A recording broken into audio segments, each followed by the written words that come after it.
Hey fam, welcome back to the 10 Star. So we are back again with another video और आज हम Khan sir की एक और वीडियो लेके आए हैं।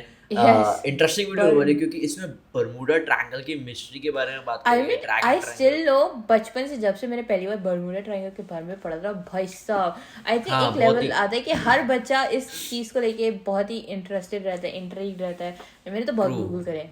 ट्रू लेकिन इसमें सिर्फ बरमूडा ट्रायंगल के बारे में, इसमें अमार्ता air strip, Sargasso Sea, air 51, area 51 और डेविल सी। एरिया 51 के बारे में मैंने बहुत सुना है, बहुत एयर पढ़ा है। 51 तो बीच में बहुत ज़्यादा हो गया था ना। हाँ, तो मज़ा आएगा, इंटरेस्टिंग वीडियो होने वाली है, एंड तक देखना। लेट्स बिगिन एंड देखते हैं ये वीडियो कैसी है। जय हिंद। देखिए, एक जय बरमूडा ट्रायंगल है जो जहाज़ों को, हवाई जहाज़ों को निगल लेता है। यहाँ कोई जहाज वगैरह भी जाती है तो निगल लेगा। ये अटलांटिक महासागर में है, इसे अंध महासागर कहते हैं। और अमेरिका के पास यहाँ जो क्यूबा है, इस एरिया में एक ट्रेंगुलर शेप में बड़ा लंबा एरिया, लगभग 3 लाख किलोमीटर स्क्वायर का एरिया, बहुत बड़ा एरिया है ये। इसको हम थोड़ा सा वहाँ पे जूम करके समझते हैं। देखिए, ये एरिया जो है, ये 3 बड़े बड़े एरिया उसको मिला के बनाया जाता है। वर्ल्ड मैप में देखेंगे तो ये ट्रायंगल यहाँ आएगा, जबकि अगर इस पर्टिकुलर एरिया को जूम करें तो ये फ्लोरिडा के पास से स्टार्ट होता है और यहाँ प्यूर्टो रिको, जो अटलांटिक महासागर की सबसे गहरी खाई है, वहाँ से जाके ये बरमूडा द्वीप पर तक जाता है। ये एरिया है यहाँ पर, जिसे यहाँ तक दर्शाया गया है। ये लगभग 3 से 4 लाख के एरिया, मुझे नहीं कहीं पता था कभी कभी इतना ये ज़्यादा बड़ा बड़ा है। हाँ, इसका मुझे भी तो एक्यूरेट इतना बड़ा कोई है। मार्किंग नहीं है कि जो आदमी पूरा एरिया को बता सके। हम तो यहाँ भले ऐसे ट्रायंगल बना दिए, बट समुद्र में ऐसा कोई ट्रायंगल नहीं है। बट अगर इस एरिया में कहीं से भी कोई जहाजें आती हैं तो उनके साथ कुछ अप्रिय घटनाएं हो जाती हैं। इसके बारे में डिटेल से समझते हैं। 1498 में जब क्रिस्टोपस कोलंबस जा रहे थे इस रास्ते से, तो उन्होंने भी अपनी किताब में वर्णन किया है कि जब वो इस एरिया से गुजर रहे थे तो अचानक मौसम में एक परिवर्तन देखे, प्रकाश देखे, बादल का तड़कना, समुद्री लहरें तेजी से उठने लगी और उनका जहाज डिसबैलेंस होने लगा। इवन कि उस समय देखिए, समुद्र में रास्ता दिखाने का केवल और केवल एक ही रास्ता रहता है, कंपास। अब तो सेटेलाइट वगैरह आ गए हैं, बट कंपास ही उस समय एक ही रास्ता होता था जो हमेशा नॉर्थ डायरेक्शन की ओर मूव करता रहता है। वो बता देता है कि इधर की ओर उत्तर दिशा है, तो इसके थ्रू आदमी जा सकता था। तो यहाँ पे कंपास काम करना बंद कर देता था। ये कोलंबस ने भी इसको माना है। 1964 में विंसेंट गैडिज ने अपनी पुस्तक में, मैगजीन में बताया था कि ये किस तरह से जहाजों को वगैरह को निगल लेता है। इसलिए इस ट्रायंगल को डेविल ट्रायंगल या फिर रहस्यमयी ट्रायंगल कहा गया। यहाँ जाने के बाद जहाजों में अचानक परिवर्तन देखा, इंजन काम नहीं करेगा, जहाज धंसने लगेगी, कोई तैरना चाहेगा तो तैर नहीं पाता है, अजीब अप्रिय घटना होगी और अचानक ही हो जाती थी। और ये जहाज डूब के कहाँ जाते थे तब ये भी नहीं पता चलता था किसी को। यूं तो यहाँ हजारों घटनाएं हुई हैं। कुछ फेमस घटना देखते हैं। अगस्त 1942 में अमेरिकी नौसेना के जहाज अपने रूटीन एरिया पे थे सब, उन्हें बम्बार्डमेंट करके लौटना था इसी बरमूडा ट्रायंगल के ऊपर से। लेकिन अचानक उनका संपर्क रेडियो स्टेशन से टूट जाता है, उसमें लगे हुए इंस्ट्रूमेंट काम करना छोड़ देते हैं, उनका नेविगेशन सिस्टम पूरी तरह फेल हो जाता है। सब में एक कॉमन समस्या देखी जाती है कि उनका कंपास काम नहीं कर रहा होता और ये जहाज पूरी तरह ध्वस्त हो जाता है। कुछ इसको मैग्नेटिक खोजने के लिए फील्ड 2 का दिन बाद होगा। रेस्क्यू टीम जाती है। रेस्क्यू टीम का भी पता नहीं चलता है वही क्योंकि आया वो भी था, उसी मैंने रास्ते पढ़ा से था जा रही नया। होती है जहां से उनका लास्ट लोकेशन ट्रेस किया गया था। रेस्क्यू टीम का भी पता नहीं चल पाता है। उसके बाद भाई। ठीक 6 महीने बाद दिसंबर 1942 को फिर अमेरिकी नौसेना का जहाज विमान उड़ान भरता है और फ्लोरिडा से जब उड़ान भरता है और बरमूडा ट्रायंगल से ऊपर जाता है तो ये बमबरसक जहाज भी रडार से गायब हो जाता है। और इसके सामने भी सेम समस्या आती है। पायलट बताता भी है रेडियो सिग्नल पे कि मेरा कंपास काम नहीं कर रहा है, नेविगेशन सिस्टम काम नहीं कर रहा है, मौसम पूरी तरह से खराब है। ये भी ध्वस्त हो जाता है। इसको जब ढूंढने के लिए जो रेस्क्यू टीम जाती है इसके बैकअप में, तो रेस्क्यू टीम का भी आज तक कोई पता नहीं चला कि वो रेस्क्यू टीम कहाँ चली गई। 1970 में एक पायलट यहाँ से लौट के आए थे, नाम था उनका ब्रूइस गर्नल। ये जब लौट के आए थे, इन्होंने बताया था कि वहां पे क्या क्या घटनाएं हुई थी। इन्होंने बताया कि अचानक बरमूडा ट्रायंगल के जब ऊपर से गया तो अचानक मौसम बिगड़ गया और सामने बादलों का एक पूरा धुआं, कोहरा टाइप का छा गया, धुंध हो गया बादलों का और ऐसे लग रहा था जैसे बादलों की गुफा है। ये इन्हें कुछ दिख नहीं रहा था। इसमें जब प्रवेश किए तो ये खत्म होने का नाम ही नहीं ले रहा था। इसके अंदर मौसम इतना खराब था और इनका रेडियो फ्रीक्वेंसी भी गड़बड़ काम करी थी, इलेक्ट्रॉनिक्स वगैरह काम करना छोड़ दिए थे इनके जहाज के, और इनकी जहाज की रफ्तार बहुत ही तेज हो गई थी और रडार पे कोई भी दूसरा रेडियो स्टेशन या एयरपोर्ट अथॉरिटी का कोई भी रडार सिग्नल मैच नहीं कर रहा था। इन्हें कुछ समझ में नहीं आ रहा था और लेकिन ये जहाज को आगे की ओर ले जा रहे थे। लगभग 3 मिनट बाद, एक अच्छी खासी दूरी तय करने के बाद, ये उस जोन से बाहर निकले और उसके बाद ये अपनी जहाज को लैंड कराए। लैंड कराने के बाद देखिए इत्तेफाक क्या हुआ था कि वो 3 मिनट में ही 150 किलोमीटर की दूरी तय कर लिए थे। यानी इनकी जो रफ्तार हो गई थी लगभग 3000 किलोमीटर प्रति घंटा हो गई थी, जो अभी किसी भी पैसेंजर जहाज के लिए पॉसिबल नहीं है। ये तो मिसाइल और लड़ाकू जहाजों की स्पीड होती है। बहुत लंबे अरसे तक ये बरमूडा ट्रायंगल जो था एक रहस्य का कारण बना। लोगों को लगता था कोई अदृश्य शक्ति है जो जहाजों को, शिप को अपनी ओर खींच लेती है, लेकिन ऐसा कुछ भी नहीं है, इसके पूरे रहस्य पे पर्दा उठाया जा चुका है। इवन कि बर्मुडा ट्रायंगल दुनिया के 10 सबसे खतरनाक जगहों में से भी एक नहीं है, मतलब सोचिए 10 खतरनाक जगहों में भी इन्हें शामिल नहीं किया गया। इसका मतलब ये एक कहानी है, फेमस हो जाता है कोई चीज बहुत ऐसे ही कि जहाजों को निगल जाता है, ये होता है, ऐसा मुझे कुछ याद नहीं ही नहीं होता मैंने है। क्या पढ़ा यहाँ इसके कुछ बारे में। नेचुरल घटनाएं होती है, कोई At the super end natural नहीं है जिसका लॉजिक भी अवेलेबल है, सबको हम लोग समझते हैं। जो जहाजों का मलबा गया और नीचे समुद्र के तल पे, देखिए यहाँ जो एरिया है बर्मुडा का जो एरिया, इस एरिया के नीचे ज्वालामुखी है सब, और ये ज्वालामुखी विस्फोट करते हैं सब। जब भी ज्वालामुखी विस्फोट होता है तो कुछ जहरीली गैसें निकलती हैं, इसमें मीथेन वगैरह की मात्रा निकलती है। मीथेन गैस वगैरह जब पानी से मिलता है तो उसकी डेंसिटी को एकदम घटा देता है। जब डेंसिटी समुद्र की डेंसिटी घट जाती है तो जहाजों को डिजाइन किया गया रहता है समुद्र की डेंसिटी के हिसाब से, उसके घनत्व के हिसाब से, ताकि वो ऊपर तैर सके। डेंसिटी घटने की वजह से अचानक वो नीचे धंसने लगती है, और यही वजह है कि वहां अगर कोई तैरने की भी कोशिश करता है तो नहीं तैर पाता है, क्योंकि उनका घनत्व घट जाता है। जैसे मच्छर जो होता है मिट्टी तेल के ऊपर, पानी के ऊपर तैर रहा होता है, आप एक ढक्कन मिट्टी तेल मिला देंगे ना, या तो वो मिट्टी की तेल से सूंघने से नहीं मरता, उसका घनत्व कम हो जाता है और डूब के उसमें मर जाता है। यही घटना यहाँ डूबने के कारण होता है। दूसरा कारण ये है कि बर्मुडा के आसपास के एरिया में छोटे छोटे समुद्री पहाड़ हैं सब इस शेप में। जब हवाएं इस पहाड़ से टकराती हैं तो उनमें एक हलचल होने लगता है, जिस हलचल से यहाँ पे एक बवंडर, एक चक्रवात उत्पन्न हो जाता है, और ये बादलों को और वहां के समुद्र के जल को पूरी तरह लहर में बदल देते हैं। और इसमें अगर कोई हवाई जहाज या कोई शिप आ जाता है तो उस चक्रवात के बीच में फंस जाता है, जिससे कि इसमें दुर्घटना हो जाती है। पानी वाली जहाजों के डूबने का तीसरा जो कारण है वो बड़ा सिंपल है, समुद्र के अंदर की पहाड़ियां। समुद्र के अंदर की वह पहाड़ी जो बाहर तक नहीं निकल पाती, उन्हें रीज या कटक कहते हैं। ऐसे कटक इटली और तुर्की के पास बहुत ज्यादा मात्रा में पाए जाते हैं। यहाँ अक्सर जहाज वगैरह गिर जाते हैं, सब नीचे का पेंडी टकरा जाता है। जैसे देखिए ये समुद्र का लेवल है, तो यहाँ पे जहाज चल रही है तो उसको ये नहीं पता है कि नीचे मेरे समुद्र ही है कि नहीं, और नीचे से कुछ पहाड़ी अगर ऊपर आती है तो इसके पेंदी से टकरा जाती है। ऐसी घटना इटली और तुर्की के पास बहुत ज्यादा देखने को मिलती है। आप देखेंगे इटली के तट के पास ही इतना बड़ा जहाज टकरा गया, यहाँ पर एक मालवाहक जहाज टकरा गया, यहाँ पे बड़ी बड़ी शिप टकरा के गिरी है सब। अब बताइए ये तो गलती है इन लोग की, जो कैप्टन है, क्योंकि इतने मॉडर्न शिप को अगर गिरा दिए लोग तो गड़बड़ बात है।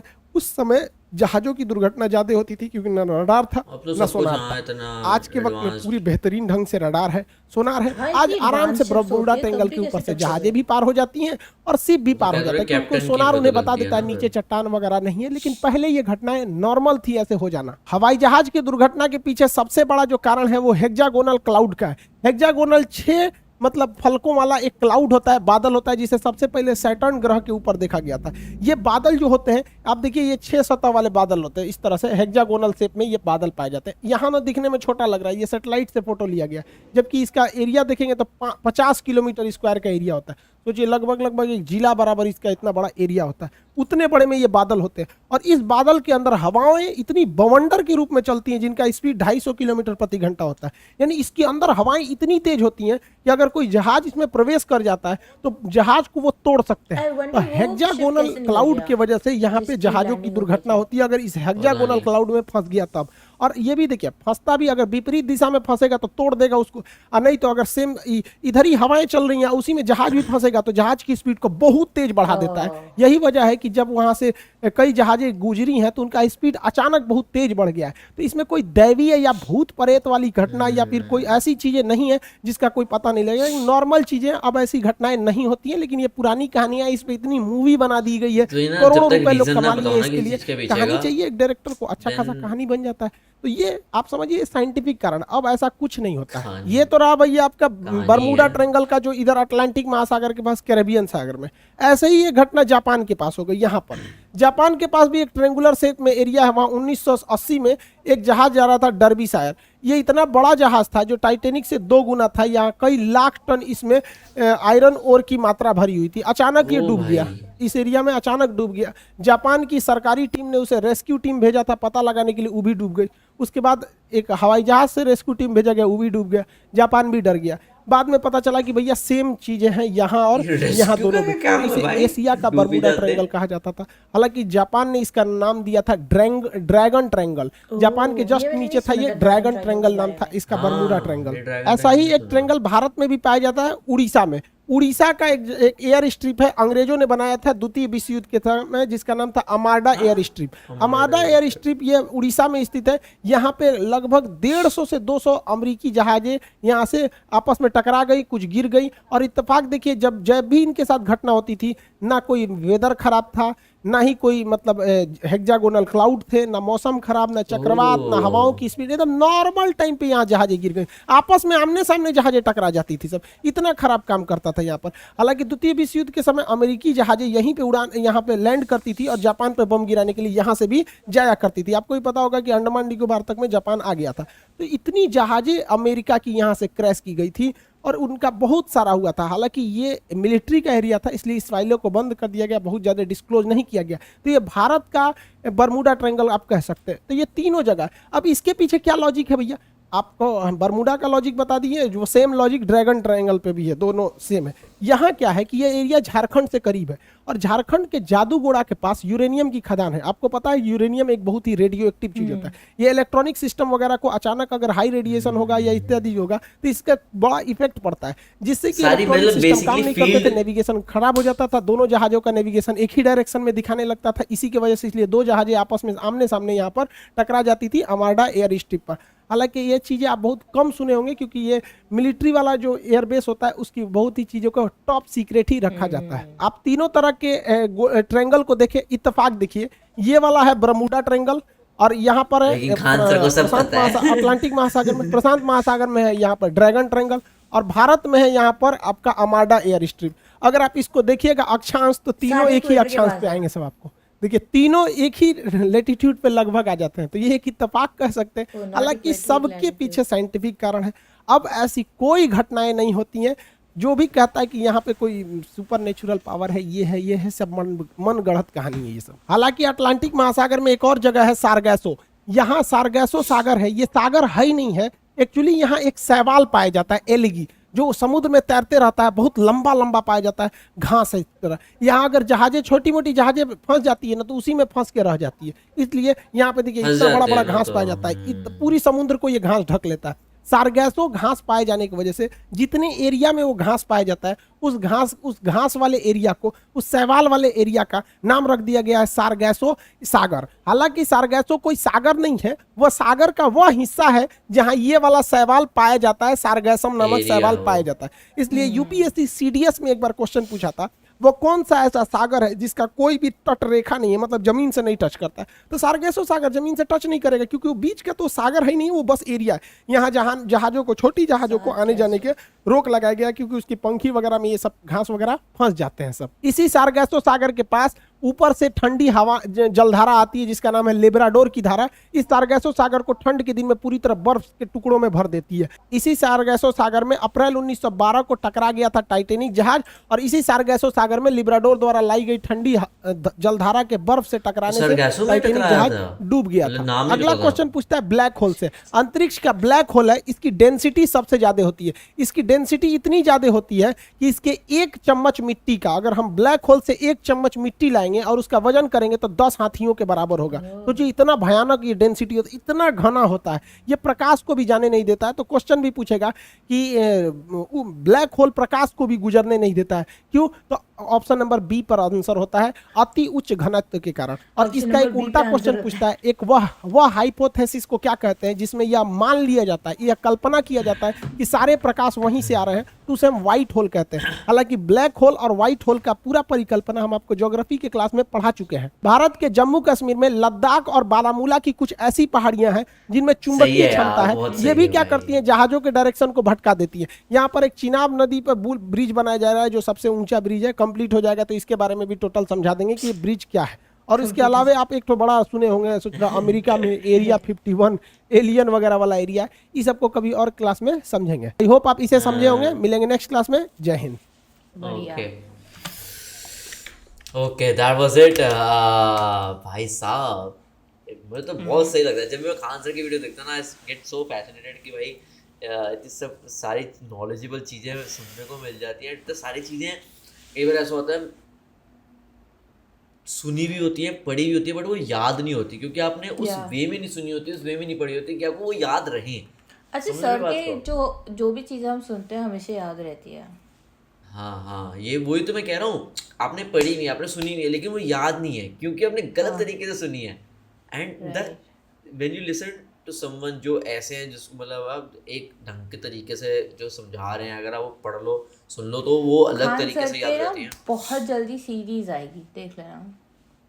द मैन जैसे बरमूडा का सुना हुआ था, बट मुझे याद नहीं था एग्जैक्ट एंड में मतलब क्या रीजन था, बट अमार द एयरशिप नहीं सुना था, सरगासो को नहीं पता था कि वो टाइटैनिक वाला सरगासो में हुआ था, नाम नहीं आता, पढ़ा वो मतलब टाइटैनिक के बारे में सबको पता, पर आई थिंक मतलब- ये बोला जाता था ना कि वो अटलांटिक ओशन में डूबी है।